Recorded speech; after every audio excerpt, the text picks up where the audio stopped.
Radio Tennis Play. S'il vous plaît, mesdames et messieurs, les joueurs sont prêts. Un petit peu de silence. Merci.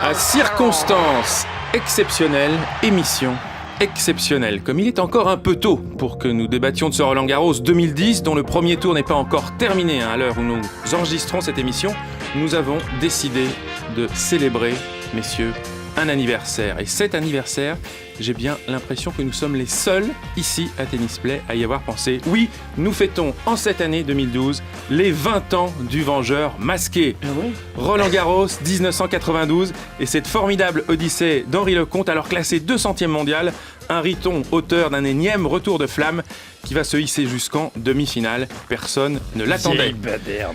Et Yannick Noah qui commente à la télévision à cette formule magique, c'est le retour du Vengeur masqué. Cher Vengeur masqué, bonjour. Bonjour. Merci d'être avec nous pour cette émission. À tes côtés pour évoquer ces moments magiques, l'un de tes capitaines de toujours, Jean-Paul. Bonjour Jean-Paul. Messieurs, bonjour. Hello. Et puis également, à ma droite, Julien Pichenet, qui, tu vas le voir, Henri, est une mémoire vivante concernant ta carrière. Déjà, il a la chemise qu'il faut. Hein, t'as vu John McEnroe, 84. Voilà. Ouais. Je le Bon, disais, c'est pas un bon souvenir, McEnroe, mais bon, la chemise est belle. je le disais, on va évoquer ton Roland-Garros 92. Henri, cet anniversaire est évidemment un prétexte, mais on va aussi revenir sur tous les autres. Et évidemment, 88, année de ta finale. On a du pain sur la planche. Des Roland, tu en as joué 15. Voilà, vous savez tout sur le menu de cette émission Radio Tennis Play, saison 1, épisode 17. C'est parti. Radio Tennis Play. Alors Henri, quand tu repenses à ce Roland-Garros 1992, quelle est la première image qui te vient en tête ? Moi, la première image, c'est pas du tout à Roland-Garros, c'est avant Roland-Garros.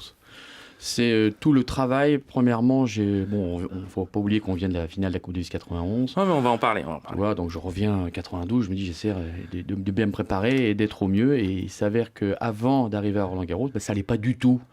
Henri encore un peu perdu, savait pas trop ce qu'il allait faire. Et puis à un moment, il dit bon, j'ai pas envie de jouer le Roland-Garros 3 semaines avant. Qu'est-ce qu'il faut que je fasse quoi ? Et puis il y a Frédéric Roche avec qui je travaillais physiquement qui me dit écoute Henri, tu peux pas ne pas arriver à Roland-Garros. Tu sais ce qu'on va faire ? On va partir au moins 2 semaines et demie avant Roland-Garros. On va faire que du physique. Je pars. Et je voulais plus voir une balle. C'est-à-dire que je m'étais tellement sacrifié 91 pour revenir au plus haut niveau. Ça avait tellement puisé. Puis par la suite. Il y a des matchs contre Guy Forget, contre Guy à l'Open d'Australie, ouais, un match c'est ça, incroyable, toi. Donc 5-7 à l'Open d'Australie, alors qu'évidemment vous aviez gagné la Coupe Davis quelques semaines auparavant. Et puis je dis d'accord. Donc je pars avec Frédéric Roche, on part en Normandie pendant 15 jours et puis on fait du physique, mais du physique à outrance. C'est-à-dire que je touche pas une balle, mais alors par contre physiquement je m'entraîne mais comme une bête. Puis il me dit tu vas aller à Roland, on verra ce qui se passe. Et puis je suis arrivé à Roland-Garros avec très peu de points de repère, mais faut bien le savoir, j'ai l'habitude de ce genre de situation. Oui. Non. Tu sais, le mec, il attend toujours quand il est dos au mur pour se réveiller. Ça. Parce qu'un mois plus tôt, tu voulais pas entendre parler du wildcard. Voilà, rappelons un peu en le 92, contexte. je crois qu'en 92, tu gagnes 5 Bible, matchs. Tu gagnes 5 matchs avant d'arriver à Roland. Il me semble que tu en gagnes 2 contre les Anglais en Coupe Davis. Ouais. Tu passes un tour à Bruxelles contre Delettre. Tu gagnes 2 matchs à Nice. Non, je t'avais prévenu, Henri. Contre Bart Wutz. J'ai très Et peur, Thomas le mec Carbonel. il connaît mieux ma vie que moi. Non, je crois qu'il y a une défaite contre Mouster à Monte-Carlo. Ça, c'était un gros match au premier tour en 92. Ouais, puis en plus, c'est vrai que j'ai eu des tirages après Pas sur facile. terre. Magnus Larsson à Munich. Et là, c'est là que tu dis, oula, qu'est-ce que je fais là ? On est à un mois de Roland-Garros. On est début mai ou fin avril 92. Est-ce que je demande une wildcard ? Est-ce que je fais une pause ? Est-ce que j'arrête ? Qu'est-ce que je fais ? Et c'est peut-être à ce moment-là que Roche te propose Il part de avec partir en Ironman, parce qu'il faut savoir que Roche, un ancien décathlonien, il a au moins 25 bouts de fer dans les os. Hein. Il est cassé. Il y a eu 2 Terminators, tu sais. Oui, c'était lui. Mais déjà, pour la Coupe Davis, t'étais parti en Normandie. Oui, j'étais C'est déjà. incroyable ce rapport que t'as avec la Normandie. T'as essayé avec... Alors voilà, c'était quelque chose de secret. Je voulais vous en parler. Est-ce qu'il y a Tout le monde pensait un le secret compte Saint-Tropez, culinaire la fête. Ouais. Eh bien non, le bon sol normand. Normandie, la famille, Voilà. le calme. Il y a un coup de pub à faire avec l'Office du tourisme de Normandie. Là, quand Ouais, même. non, j'étais entre Le Cabourg et cidre, Deauville, le c'est sympa. calva. Non, mais venez vous revigorer chez nous. Tu vois, bah oui, Ah oui, non, il y a je me suis quelque chose. ressourcé. Ah oui. J'ai eu la chance d'une personne qui m'avait prêté sa maison, donc qui était pas mal, mais bon. Toi, Tchoum. toit de chaume et tout, et on courait, on s'entraînait physiquement. C'était 430 mètres carrés, rien que dans la maison. Justement, tu parles. Justement, Tu exagères toujours, Jean-Paul. Tu évoquais justement la finale de la Coupe Davis. Est-ce que après ce succès que le tennis français avait attendu depuis si longtemps, pour toi il y avait une vraie décompression et se relancer sur une nouvelle saison, c'était extrêmement compliqué? Déjà, on a mis beaucoup de temps. Moi, j'ai mis beaucoup de temps à assimiler tout ça, à assumer tout ça, parce que c'est arrivé. Faut pas oublier une chose, c'est que lorsqu'on s'est préparé pendant les 2 semaines et demie, on n'avait ni journaux, on n'avait pas de télé dans la chambre, on était vraiment, c'était en autarcie complète. Un peu comme les nouveaux jeux qu'on voit en ce moment, tu vois ce que je veux dire? Ouais. Sauf que bon, sauf qu'on était vachement sérieux, tu vois. Voilà. C'est ça la différence. En fin de compte, Yannick, il était vachement précurseur, tu vois, tous les trucs télé-réalité, il l'avait fait avant. Et puis tu revenais de loin quand même, le mois de juillet, t'étais oui, non, mais le mois de juillet, j'étais en chaise roulante presque. Donc, alors après, il a fallu assumer tout ça. Donc, c'est vrai qu'on a un petit peu vécu pendant un mois sur cette vague, c'est-à-dire qu'on était invités partout, on était à droite, on était encore toujours ensemble. Et puis après, ça y est, c'est parti, tu vois, on était lâchés. Le mois de janvier arrive vite. Non, mais, tu vois, on était lâchés, on était seuls, on se retrouvait un peu à l'Australie. En plus, le match contre Guy d'entrée, 5-7, c'est quoi ce tirage au sort horrible? j'ai des balles de break, tu vois, bon, et on termine tous les deux, mais fracassés, quoi. Après, il perd d'ailleurs le second tour contre Johansson, ou je sais plus contre qui. Mais aucun d'entre vous était tête de série ou Guy l'était? Guy l'était. Il y avait une image très belle après à l'issue du match, vous avez bu un coup ensemble sur le court. Il y avait des petites tables sur les côtés, vous avez bu. On s'est assis à côté, puis on a discuté, on a dit, moi, qu'est-ce qu'on s'est mis aujourd'hui? D'accord. Le lendemain, on était cuit. Mais donc, tu sais, c'est pas évident, après avoir fait un exploit pareil, de pouvoir revenir un peu les pieds sur terre. On survolait tout ça. Donc après, tu te retrouves seul. Donc moi, c'est vrai que, je le redis encore, la Coupe Davis, c'est tellement quelque chose d'extraordinaire qu'à chaque fois, même encore aujourd'hui, on le voit, lorsque des joueurs ne sont pas préparés, qui reviennent en Coupe Davis, c'est un engouement, et puis le fait d'être porté et d'aimer cette Coupe Davis, te propulse à un moment à retrouver ton meilleur niveau et à mieux jouer par la suite. Donc je pense que tout le travail que j'avais fourni, tu vois, en fin d'année, où j'avais encore continué, j'avais déjà quand même une bonne base. Ce qui fait qu'arriver encore à Roland-Garros en 92 et de travailler encore plus physiquement, j'étais pas si mal que ça finalement, mais moi je le savais pas encore. Malgré tout, les mois précédents Roland-Garros, tu as un rapport un peu compliqué avec le tennis, puisque tu gagnes pas beaucoup de matchs.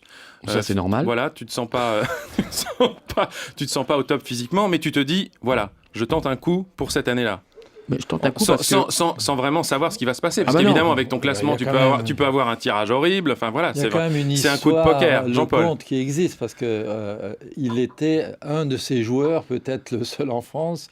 On se disait, bon, il y a Wimbledon qui arrive, il n'a pas joué depuis 3 semaines ou 1 mois ou 2 mois, mais en 8 jours de temps, il est capable d'être là, tennistiquement, si physiquement il est à peu près en état. Et dans tous les cas de figure, que ce soit sur herbe ou sur terre, parce que moi j'ai toujours prétendu, contrairement à beaucoup de gens, qu'il était meilleur sur terre que sur herbe. Moi j'ai mes meilleurs résultats sur terre. Donc là-bas, parce qu'il était gaucher, qu'il montait au filet, que ça ne pas la McEnroe, mais il jouait merveilleusement bien sur terre. Et quand il fallait être là, alors que personne ne l'attendait, 8 jours lui suffisaient pour être dans il a fait le coup en 86 déjà. Non mais moi j'aime bien aussi le défi. Tu vois. Moi ce qui m'excite le plus, ce qui m'a excité le plus quand j'étais joueur, c'était ça. Moi j'aimais jouer les numéros 1, j'aimais me retrouver un peu, tu sais, je vais pas dire que je me mettais dans des situations compliquées, parce que là c'est encore... Non Jean-Paul, s'il te plaît. Mais j'aimais le combat, quoi. Tu vois, moi, combat. Ouais, mais même j'étais, toi, il y avait une énorme différence de classement ou un jeu tout d'un coup, j'y allais avec. Je vais pas dire le terme à la radio, mais tu vois, j'y allais vraiment, quoi. C'est ce qui manque aujourd'hui. Et mon couteau. C'est ce qui manque aujourd'hui. Parfois, on a l'impression qu'il y a les joueurs tremblent quand ils affrontent. Tu sais ce qui manque aujourd'hui, c'est le rêve. Oui, voilà. Je crois qu'ils rêvent pas. Ça fait partie de ça. Sincèrement, les joueurs aujourd'hui ne rêvent plus. Ils sont dans un système qui est le boulot, qui est un peu le système de il faut travailler, qui est important bien sûr, mais il n'y a pas la part de rêve et d'inconscience. Moi je l'avais ce rêve-là. C'est-à-dire que dans n'importe quel moment, je disais mais attends, moi mon gars, t'as beau être numéro 1 mondial et moi 150, mais tu vas voir ce que je vais te mettre aujourd'hui. T'as fait même mieux que ça, Henri, parce que c'était ton rêve et tu le faisais partager et ça devenait une aventure collective. C'est pour ça qu'on t'aimait tellement. Enfin, moi, il va nous tirer les larmes. Ce qui faisait qu'à un moment donné, tes propres résultats. On fête un anniversaire encore, tu fais des cadeaux. Putain, j'ai une belle journée aujourd'hui. Le rythme cardiaque du tournoi dépendait de tes résultats. Et on avait mais non, mais C'est beau. ton côté un peu fiévreux, emporté, etc. donnait le rythme cardiaque du tournoi dépendait de ça. Mais ce qui est très important dans la vie de tous les jours, c'est de rêver.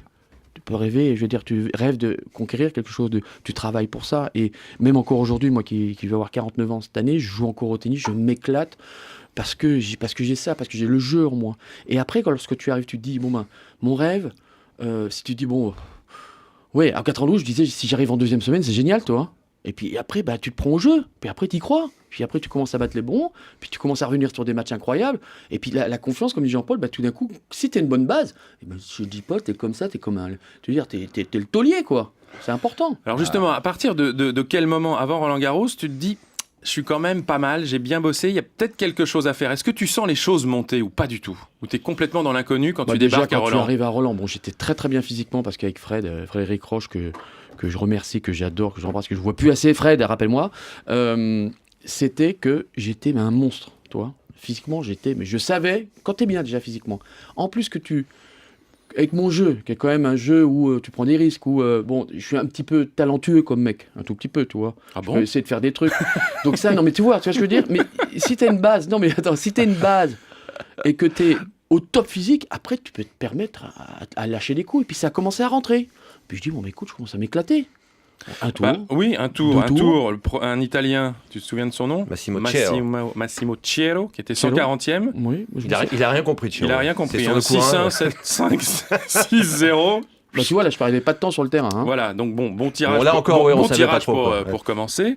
Après, l'Américain Jim Grab, par une terreur sur terre battue, il était 76e à l'époque. Il en prend une bonne aussi. 6-3, 6-4, 6-3. Ouais, bon, moi, c'est des joueurs aussi qui me donnaient du rythme. J'ai eu de la chance sur le tirage, tu vois, qui te donnent du rythme, service, qui jouent un peu ton jeu. C'est sûr que tu joues un bon Ferrer d'entrée.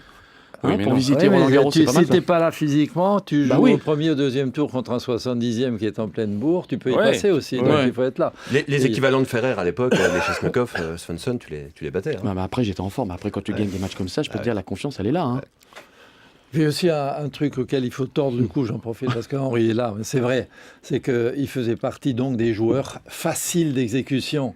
Et on oubliait, c'est un énorme bosseur aussi, parce que avec toutes les plaisanteries qu'il a lâchées pour amuser un petit peu les gens, avant ça, il y avait du boulot. Et quand il dit que c'est préparé avec Fred pendant 3 semaines avant le truc, c'est qu'il y avait du boulot derrière. C'était pas n'importe quoi, voilà.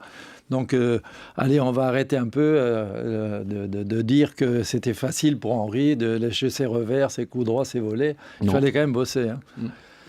Plus c'est facile, plus tu dois bosser. Le problème, c'est que moi, je faisais des coups par moment, même moi, je me surprenais.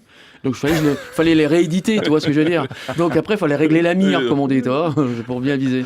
Et il y a un jour, il a un match dans la main, mais tranquille. Hein. On lui fait une espèce de passing lobé sur le revers. Il peut faire ça, il peut la poser 100 fois sur 100. Il fait un ciseau à 2,50 m en l'air et une merveille absolue dehors. Et le match est lancé pour le mec derrière. C'était moi, mais en Coupe Davis, je n'ai pas raté celui-là. Magnifique point. Alors, 3e tour, c'est là que tout commence, puisque tu joues Michael Stich. Quel match! Un petit peu de talent aussi dans la raquette. Il est numéro 5 mondial à l'époque. Et là, 7-6, 6-4, 6-4. Tu peux peut-être nous parler un petit peu de ce match, c'était le tenant du titre de Wimbledon. En plus. Et c'est là qu'on commence à... ça commence à monter un peu. On sent qu'il y a la mayonnaise là. Alors, la première fois qu'Yannick Noah parle du vengeur masqué, c'était ça ma question. C'est en 8e contre Filippini. C'est 2 jours après, hein, c'est le tour suivant. Mais à partir de ce moment-là, il commence à se passer un truc. Parce que Roland 92, il est particulier. Moi, c'est un de mes préférés. Il y a McEnroe et Connors qui jouent. Ils perdent dès le premier tour. Donc ça commence avec un petit peu de mélancolie, avec un peu de déception. Il y a Edberg. C'est les mecs, combien de sets ils perdent? McEnroe et Connors. McEnroe 4 et Connors 5 contre Stich, justement. Et Henri va venger Stich, il va venger tous les attaquants qui ont perdu. Becker est forfait, Edberg perd assez tôt contre Cherkassov. Et on a le seul attaquant, le seul encore représentant de Roland-Garros des années 80. Non, c'est intemporel. Oui, Henri. De Roland-Garros des années 80, la figure des années 80 qui est encore là, c'est Henri. Yannick Noah ne joue pas non plus cette année-là. Il est jeune retraité. Et il va illuminer le tournoi, sauver sauvé le tournoi du marasme le plus total, parce qu'entre courir et Corda, c'est pas qu'on s'emmerdait un tout petit peu, mais quand t'as perdu c'était contre une génération Corda... comme ça, mais toi. c'était pas grand, voilà, c'était pas... Oui, c'était pas... c'est Tennistiquement, c'est extraordinaire, mais Non, mais regarder... cette année-là, c'était un peu tristounet. S'il n'y avait pas eu Henri Lecomte en demi-finale, ça n'aurait pas été une si belle édition que ça. Jean-Paul, quel souvenir tu as justement de cette première semaine de 92 ? Est-ce que tu as des images qui te reviennent en tête et de sentir qu'effectivement la mayonnaise commençait à prendre pour Henri ? C'est le pari absolu. On ne sait pas où il en est au début. On sait qu'il a fait quelque chose avant, est allé s'isoler, qu'il va bosser. On sait qu'il peut mettre très très rapidement son tennis en place parce que c'est un tennis d'instinct qui est fantastique. Et puis on se dit, on va voir ce qui arrive, quoi. Puis au fil des tours, il envoie quand même des revers à deux doigts dans tous les sens. Il envoie des petits coups droits liftés, courts croisés. Il vient au filet, il pose des amortis, des volets amortis. On se dit, tiens, il est là, il va peut-être nous faire un truc, quoi. Et puis on commence entre nous, quand on se dit, il va peut-être nous faire un truc, on sait qu'on a probablement quelque chose en face qui va rigoler. Il faut rappeler son classement, 200e. 200e. Oui, c'est pas arrivé souvent. Il y a eu Edmondson en Australie qui a fait ça à ce classement-là. Mais heureusement, j'ai pas le même physique. Mais bon. Est-ce que toi, justement, c'est la victoire sur Stich qui te fait dire, oula, je commence à pas trop mal toucher la balle. Il y a des moments dans une carrière où, par exemple, sur ce tirage au sort du tableau, c'est extraordinaire. Je joue un peu des joueurs qui jouent à plat, qui me mettent vraiment en confiance. Après, je joue un Michael Stich qui joue bien sur terre, mais qui joue un peu comme moi, mais en droitier. Donc moi, j'adorais le jouer, parce que je me suis dit, je vais jouer comme lui, puis je vais surtout l'embrouiller la tête à faire des grosses balles hautes liftées sur son coup droit, puis monter derrière. Puis ça marche. Et là, je me dis derrière, mais putain, Henri, t'es là, hein, allez, faut y aller, on sait jamais, on y va, on joue à la demi-carte. Mon but, c'était aller en deuxième semaine, j'y arrive. Et puis par la suite, c'est que du bonus. On plaisantait au début de l'émission sur cette appellation vengeur masqué que Yannick trouve à la télévision. Quand est-ce que ça t'arrive aux oreilles, toi, cette appellation ? Ça m'arrive quand je vais jouer mon quart contre Culti, la veille. Parce que j'essaie aussi de garder la même, tu sais, qu'on avait eu en Coupe Davis, c'est-à-dire pas trop regarder les journaux, rester dans mon truc, prendre du plaisir, quoi. Franchement, la jouer cool en dehors, mais franchement, rester bien concentré. Et puis, le jour du match, on me dit, et quelqu'un me voit, ça va, vengeur masqué ? Je lui dis, mais comment tu me parles, quoi ? Qu'est-ce que tu me racontes ? Il me dit, ouais, c'est Yann, il a trouvé un mot super, c'est le vengeur masqué. Puis là, j'imagine le truc, je dis, d'accord, je suis le vengeur masqué. Alors on y va. Il le balance à la télé. Hein. Ouais, c'est ça. Et après, ça prend un phénomène après. incroyable. Donc, tu le disais, en 8e de finale, Marcello Filippini, qui est 108e, mais qui avait fait un beau parcours. C'est un vrai joueur de terre, lui. Absolument. Il a fait quart de finale plus tard. Ouais, vrai joueur de terre. Tu lui en colles une bonne également, 6-3, 6-2, 6-4. Et on en arrive au grand match de ce Roland-Garros 92, le fameux quart de finale contre Niklas Kulti. Qui n'en peut plus des Français, lui. Parce qu'à chaque fois, il met, à chaque fois, il en prend une. Niklas Kulti, on peut rappeler que c'était le joueur suédois battu par Arnaud Butch lors du 5e match décisif de la finale de la Coupe Davis 96. Au bout de 18 heures de jeu. Ce Kulti avait battu McEnroe au premier tour de Roland-Garros 92. Donc après avoir vengé Connors, Henri avait vengé McEnroe. Donc le surnom de vengeur masqué était totalement d'où le polo justifié. Sergio Tacchini aujourd'hui. Tu vois, tout est calculé. Hein. Non, mais c'est ça, c'est fabuleux. C'est extraordinaire. Tu sais que c'était pas facile d'être fan de toi, Henri, parce qu'on savait jamais ce qui allait nous arriver. Ne t'inquiète pas, moi aussi, par moment, c'était pas facile d'être fan de moi. Non plus. Je m'en voulais par moment. On pouvait passer 15 jours extraordinaires où on pouvait tomber. Et le dans lendemain, une t'as envie de déprime mettre une claque. En 93, tu perds au premier tour contre Bruguera. Je passais le brevet cette année-là, je l'ai pas eu, Henri. T'aurais dû l'avoir parce que j'ai pris une belle branlée ce jour-là. Tu vois, t'as vu, il a fini journaliste dans le tennis, tu vois. J'aimerais bien remonter le temps pour changer quelques trucs. Pourquoi ils t'ont programmé à 13h ce jour-là contre Bruguera ? On ne programme pas Henri Lecomte à l'heure du déjeuner. Ils avaient prévu ma mort. Ils avaient prévu ma mort. Mais non, c'est vrai. Mais Henri, c'est un joueur de 17h. Non, jamais. Bon, revenons à ce match contre Niklas Kulti. Henri, tu te retrouves mené 2 manches à 0. 4-2 de balle de 5-2. Tu vois, je l'ai en tête. T'es pas loin, tu vois, comme quoi. 4-2, donc 15, t'es pas 40. loin de passer à la casserole. Qu'est-ce qui fait que les choses vont tourner en ta faveur ? Quand tu te retrouves dans ce genre de match où, premièrement, il a quand même battu des joueurs sérieux auparavant, c'était le vrai joueur de terre, grand coup droit. Ah, il tape fort. Hein. Le mec, il frappait très fort. Moi, j'ai essayé de mettre en place mon jeu, mais ça sortait, comme dit Jean-Paul, de ça. Je me disais, à un bout d'un moment, ça va quand même rentrer, ce truc-là, c'est pas possible. Et puis, comme physiquement, j'étais bien, mais super bien. Mais quand tu reviens de 2-7-0, 4-2, de balle de 5-2, tu gagnes en 5, il faut quand même puiser, tu vois. Donc, il est vrai que, grâce à Dieu, au départ, on en parle toujours, les meilleurs ne passent pas beaucoup de temps la première semaine et mettent des trempes aux autres. Donc moi, c'est ce que j'avais fait. C'était ton cas, C'était absolument. mon cas. Tu perds des pincettes. Oui, mais tu joues c'était un une heure, parcours une heure de et tête demie, de série tac, numéro tac, 3 tac, qui nous a fait t'arrives là. en quart. Et là, je me retrouve contre Culti, je me dis, bon, écoute, maintenant, tu tentes le tout pour le tout. De toute façon, tu n'as plus rien à perdre. De toute façon, en 15-40, je fais 2 slices, mais alors, complètement l'opposé de ce que je fais d'habitude. Je fais un slice le long de la ligne, je monte et je couvre, je fais ma petite volée amortie, j'ai tout en tête. Je dis, mais tiens, je vais peut-être monter un peu sur le coup droit. Ouais. Puis je monte un peu sur le coup. Ça marche, une fois, 2 fois, 40 A, et je rebreak. Et la mayonnaise commence à prendre. Quand je rebreak, je me reviens toujours, je tourne vers le public et je fais, comment allez comme ça, mais comme un... Et là, tout d'un coup, tu sais pas ce qui s'est passé. Le stade monte. Ça c'est comme si tu mettais de l'essence, ça fait wow, et les On gens est sont vraiment, partis. on est en fin d'après-midi, hein. Faut le ça préciser, c'est un s'est match qui terminé à s'est 21h, terminé à Non mais il y a 7 des heures. gens qui sont partis des potes, on Ouais. me dit bon il a perdu. Ils sont revenus. Attends, je suis revenu, ils sont revenus, ils Ils sont revenus. 5-7. Et il est vrai qu'après, bah, tu sais que moi, Henri remonte, on disait. dès qu'on est derrière moi et qu'on me dit allez Henri on y va, après tout d'un coup bon, bah, tu passes un cap supérieur. Et Culti c'est vrai qu'il s'est un peu effondré dans la troisième manche et puis après ça a déroulé quoi. Et ce qui était marrant, c'est qu'il y avait l'autre quart de finale qui se jouait en même temps sur le courant entre Corda et Cherkassov. Il y avait 10 spectateurs. C'était pas facile, C'était elle est une pas sorte. facile l'affiche là. Faut aimer le tennis là quand même, hein. Quand même pour un quart de finale, le Roland, quoi. Bon, en tout cas, moi, le souvenir que j'en ai, c'est que c'est un des plus beaux matchs que je t'ai vu Ouais. jouer. Et je sais pas si vous avez souvenir de ça. Le lendemain, dans l'équipe, le papier de Philippe Boin est absolument formidable. Il avait été complètement transporté par ta performance et j'ai complètement ça en tête. Quelles images, toi, tu gardes, Jean-Paul, de ces 5-7 merveilleux Moi, face à Culti? À chaque fois qu'un joueur revient de 2-7 à rien, pour moi, c'est un miracle. On en a vu là hier. Bah, hier, deux avec cas, le Polo. c'est extraordinaire. Absolument. Avec Le- Polo et Paul-Henri et Mathieu mené même 2 manches à 0 par Majarno était Björn limite, Fau. hein. C'était déjà un miracle de voir revenir Henri sur le. Et ensuite, ce qui était l'apothéose du miracle, c'est quand il commence à mettre son jeu en place et à brouiller les cartes de Culti, parce que les 2 chips sur le coup droit, il fallait y penser. L'autre a un coup droit de fou, quoi. Et je pense, il y en a un dont je me souviens. Le deuxième, je ne me souviens pas, mais celui dont je me souviens, c'est le premier qui s'écrase. Et il n'arrive pas à relever la balle comme il faut. Et dans sa tête, il y a quelque chose qui se déclenche. Il dit, tiens, j'avais oublié que sur une balle basse, il peut peut-être rater. Et c'est là que le match commence. Parce que sur balle, sur un revers flottant, qui aurait rebondi normalement, il serait fait tuer. Il a glissé son coup, il monte derrière. Et là, tu te dis, il a quand même un truc incroyable, c'est Henri. Il sent le coup à un moment. Et après, il a exploité son jeu. Ça a marché.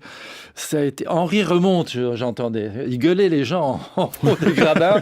Henri remonte. Moi, j'étais derrière. Il y avait Et des je- banderoles. il y avait- Oui, c'était Ouais, les drôle. banderoles. Avec Ouais, Henri, on banderoles. s'éclate. Ouais. Non, mais- bah oui, je me souviens de ça. Mais oui, mais parce que Il y je avait une crois- ambiance un peu foot. Tu sais, c'était bien génial. sûr, mais ce qui manque aussi aujourd'hui, c'est ça aussi, c'est qu'un peu que les joueurs communiquent, toi. C'est pour ça que je reviens, Gaël nous manque aussi, parce que par moment, bah, avec son jeu fantasque, avec sa personnalité, il communique avec le public. Je crois que c'est ça qui est important. Les joueurs ne se rendent pas compte. En France, c'est un public difficile. On le sait. Moi, je peux te dire, je suis bien placé pour le Oui, savoir. on le sait. Mais tu Il aime. leur donnes un petit truc, ils te Il aime. propulsent, ils t'aident.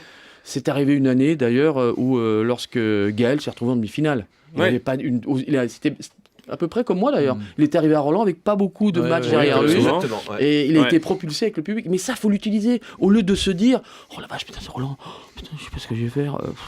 Puis on se cherche des excuses. Pas de chercher des excuses. Tu y vas avec les armes que tu as. Non, mais j'aime beaucoup le rapport que tu avais au public. Je suis assez persuadé que tu n'aurais pas pu jouer devant des tribunes vides.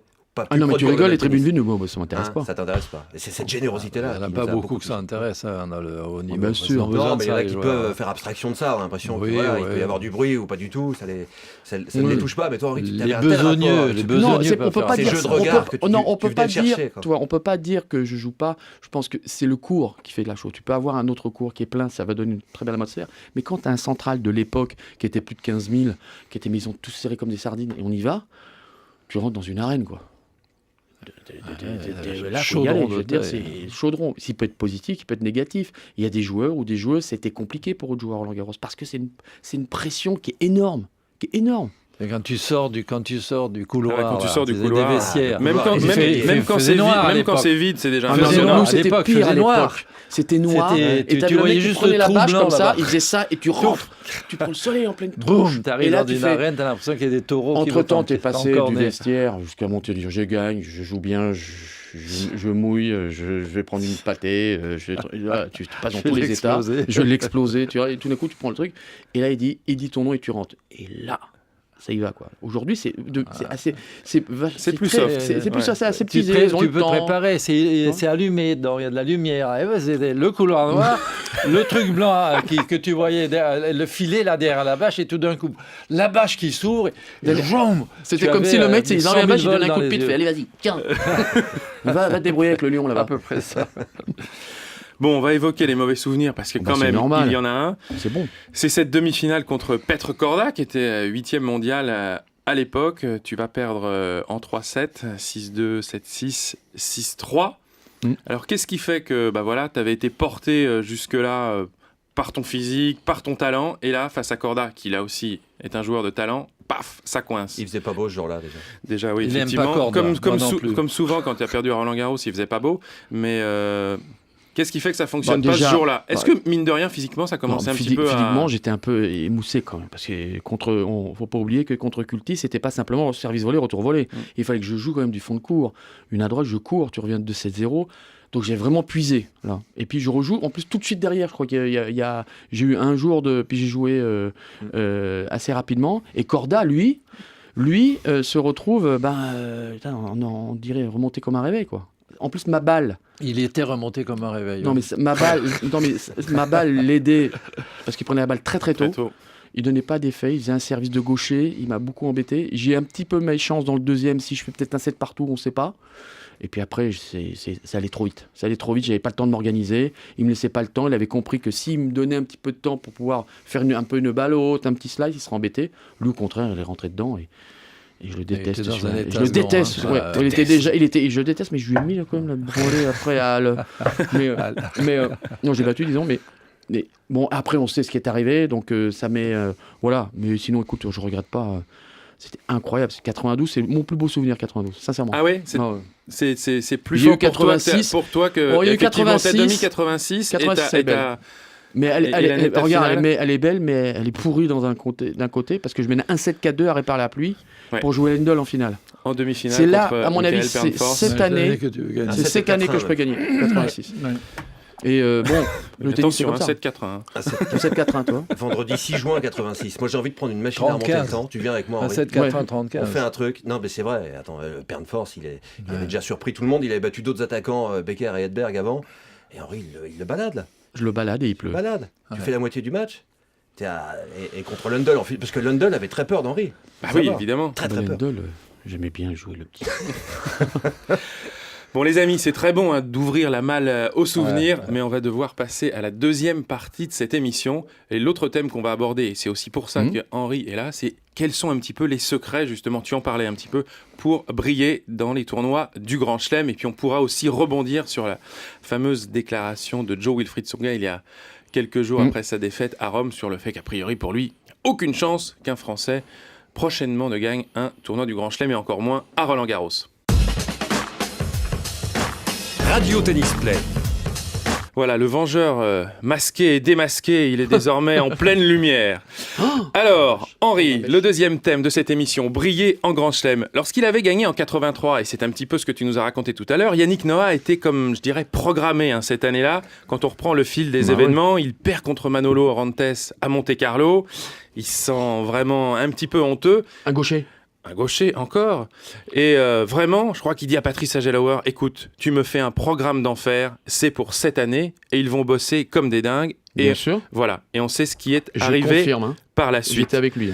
Est-ce que toi, tu penses qu'un jour, pour qu'il y ait de nouveau un Français qui brille dans un tournoi du Grand Chelem, c'est cette formule qui est vraiment la bonne, monter une vraie opération commando? Et est-ce qu'on peut encore le faire avec le quotidien des joueurs de tennis d'aujourd'hui? Je crois qu'aujourd'hui, on a la chance d'avoir un joueur qui est 5e mondial.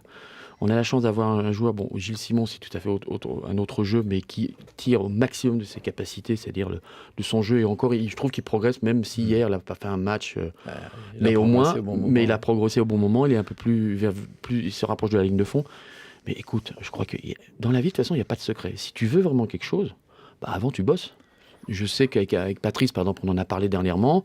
Moi, j'étais avec Yannick. On partait au mois de mars fin mars, début avril, devant à Jean-Paul, on allait du côté de Valbonne, les Pierres Rouges, on prenait un petit club et on se bouffait de la terre battue, mais de 6 heures par jour après avoir... C'est important de le dire parce que... Après aussi un entraînement physique, après aussi des soins. Par la suite, et je peux te dire qu'Agel, lorsqu'il faisait les entraînements avec Yannick, et moi je l'ai utilisé par la suite après, il nous faisait, tu vois, les 2 caddies, des énormes caddies. C'est le fameux caddie de balle rempli. Et imagine l'histoire. Déjà fait un caddie. Raconte cette histoire, elle est formidable. Un caddie rempli, tu imagines ce que ça fait. Mais par rabord, qui déborde, il n'y a même plus de place. Tu fais un caddie. De gauche-droite. Une à gauche, une à droite. Une à gauche, une à droite. Et tu ne t'arrêtes pas, d'accord ? Moi, je l'ai fait. Yannick l'en a fait 2. Ouais, et c'est à ce moment-là où il avait dit à Patrice, je crois que je suis prêt. Et sans s'arrêter. Et je peux dire, Patrice peut lui dire, il y a toujours eu l'effort de volonté. Je me souviens toujours, quand je me suis préparé avec Patrice une fois, on était à Sofia, et j'avais pris un petit peu de poids, et il me fait, bon, on y va là. T'es prêt, Henri ? D'accord. Donc on faisait 6 heures de tennis, et tu sais où ? Sous la bulle. Je jouais sur la bulle et balle à droite, balle à gauche. Et à un moment, j'en pouvais plus. Donc c'était des tourniquets pour sortir. Je courais, je sortais, il me faisait non, reviens, effort de volonté. Hop, on reprenait une à droite, une à gauche, une à droite, une à gauche. On travaillait ça et après il me faisait courir avec une espèce de combinaison de cosmonaute pendant une demi-heure.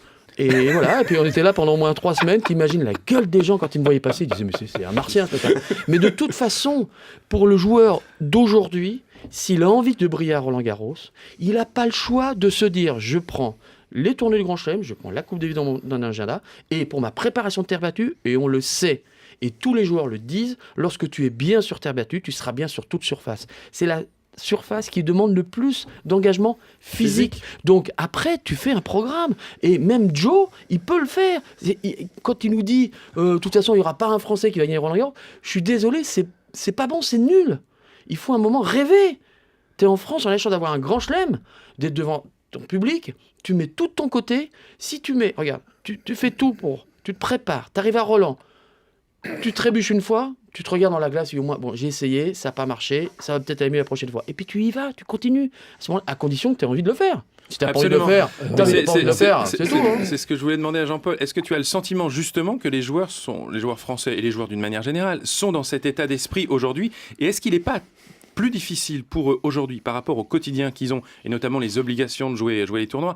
Les 3 Masters 1000 sur terre battue, par exemple, même si on peut zapper Monte-Carlo, c'est compliqué d'arriver à mettre un gros programme d'entraînement. Ça a toujours été compliqué. C'est toujours été pas ça, mais je mettrais un petit hiatus à ce qu'Henri vient de dire, c'est que la déclaration de Joe, telle qu'elle a été reprise, elle n'est pas bonne parce qu'on est en droit de dire mon Dieu, mais ils ne rêvent plus, ils n'ont plus d'ambition, etc. D'un autre côté, si compte tenu des résultats des 3 dernières années, ils commencent à balancer, oui, il y en a un qui va gagner, moi je vais faire partie de ceux-là.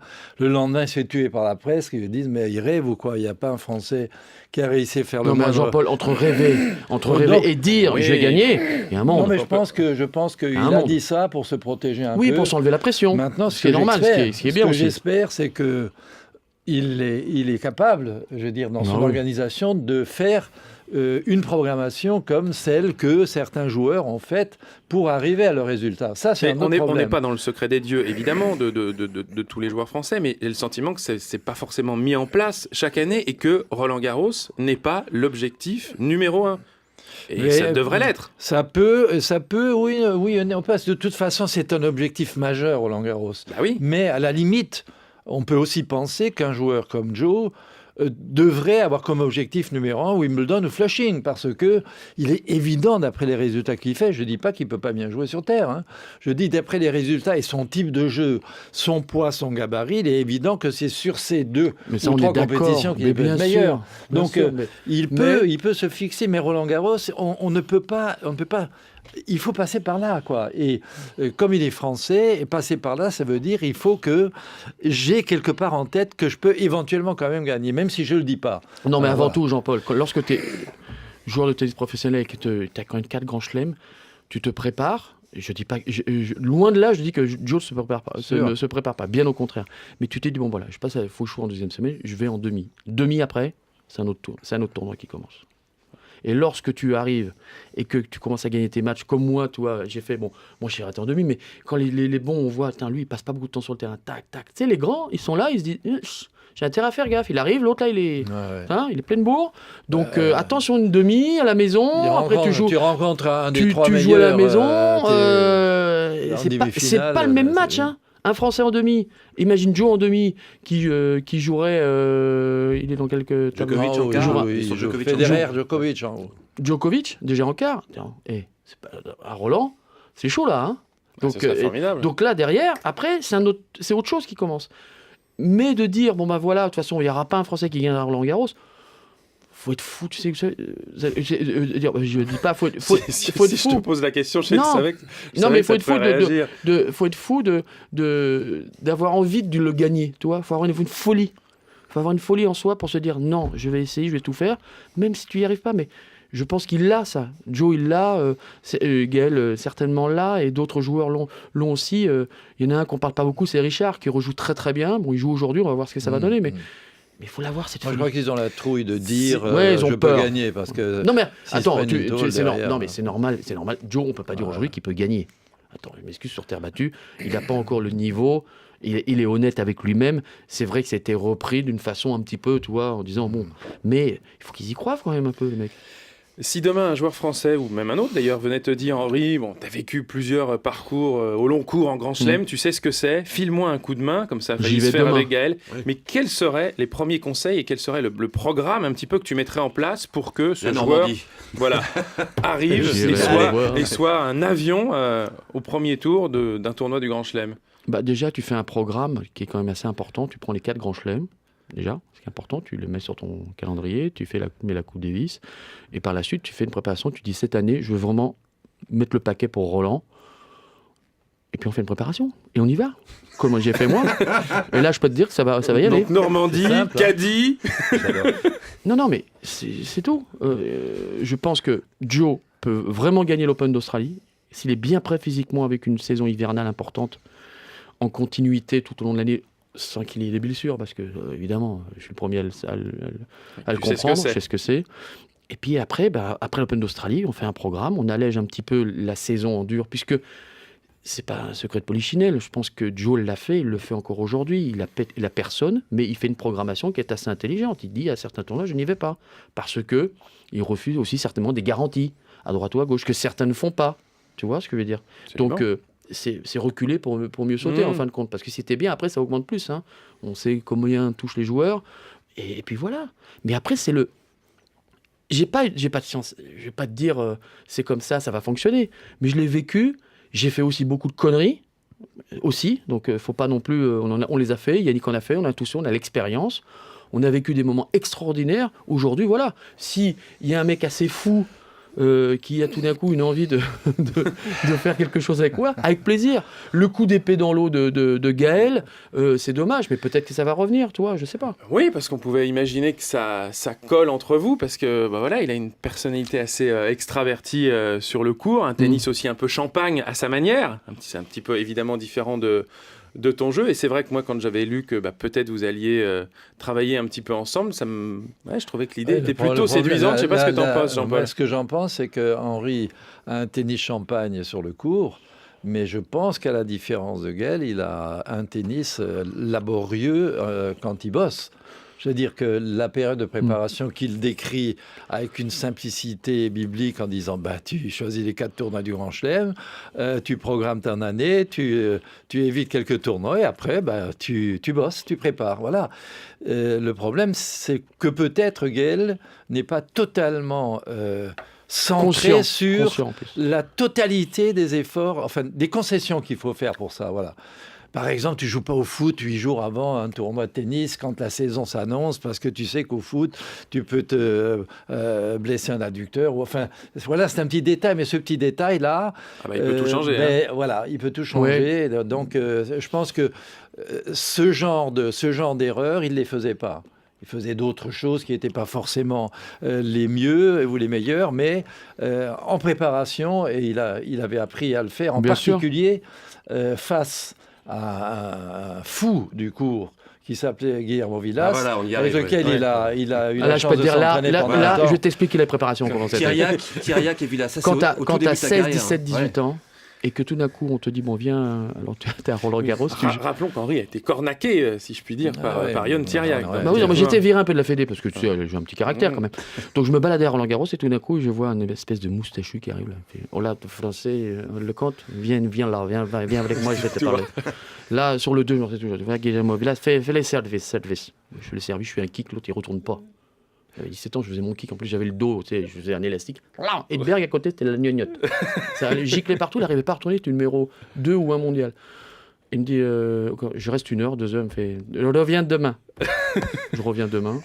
Je me suis tapé 1 heure, 2 heures de coup droit, 2 heures de revers, 1 heure de service, je suis rentré à la maison, j'avais plus d'épaule, c'est comme ça. Tu reviens demain. J'ai joué 1 semaine comme ça avec lui. Bon, j'étais comme un fou, t'imagines, tu Vilas. Et il faisait une à droite, une à gauche, une à droite, une à gauche. Et un jour, il me fait, Yann, on a dit, demain, travaille très fort, on va beaucoup travailler. Je dis, et hier, c'était rien. C'était rien. Ça le mec, il m'a pédé, ça pourrait bien jouer sur terre battue. Tu imagines tes sparring partners, deux gros joueurs de terre battue. Et après, je suis parti en Australie avec eux. Et là, ils m'ont dit, bon, ben voilà, là, tu vas bosser. Je dis, quoi bosser? Ben, on va bosser. 9h du matin, on commençait, on sortait à 18h le soir, on mangeait sur le terrain. 3 heures de coup droit, 3 heures de revers. Mais il n'y avait pas de... C'était ça. Ouais. Et c'est là aussi que... Je ne te dis pas que c'est comme ça qu'il faut faire aujourd'hui. Aujourd'hui, c'est différent, parce qu'on n'avait pas non plus toute cette technologie actuelle. Mais il n'y avait pas de secret. Et moi, je le savais que... Évidemment, je faisais des coups extraordinaires. Mais pour les rééditer, il faut plus t'entraîner que les meilleurs quelqu'un. Vilas en face, parce que lui, quand il faisait des coups extraordinaires contre des joueurs de son type de jeu, la balle ne revenait pas. Mais contre l'autre, quand il faisait 3 coups extraordinaires, il y en avait toujours un 4e derrière qui montait au-dessus C'était le Nadal d'aujourd'hui, tu vois. Avec une raquette en bois, pas oublier non plus. Et un bras gauche aussi volumineux. 425 grammes la raquette, t'imagines? Non, mais c'est bien de rappeler aussi que Henri a été un gros travailleur, parce qu'évidemment on a l'image de ton tennis, tout le monde ne le sait pas, ça. Effectivement, de ton talent naturel, mais que tu as évidemment beaucoup bossé pour réussir. Voilà, c'est bon de le rappeler de temps en temps. Julien. On parlait de Gaël Monfils et les similitudes entre Henri et Gaël. Il y a un autre joueur, j'aimerais avoir ton avis sur lui, c'est Benoît Paire, qui est aussi dans ce... Alors là, parce que lui, je vais te dire une chose. J'ai rencontré des oufs, mais des oufs, hein. Mais un joueur comme lui, il est talentueux, il a un tennis, un coup droit, ça part d'une vitesse, un peu du style de Gaël d'ailleurs. Ah, c'est plus son revers. Je suis sûr que tu prends du plaisir à voir. Son revers. Oui, son revers, mais même quand le coup droit, mais le coup droit, mais il le contrôle pas vraiment tout le temps. Des fois, ça peut faire le mur. Il a un service assez particulier. Mais le problème, c'est que le mec, il a un moral, faut surtout pas lui faire. Ah, comme ça, tu sais, dans la rue, tu risques de prendre un pain dans la tronche, toi. Il est à fleur de peau, ce mec-là.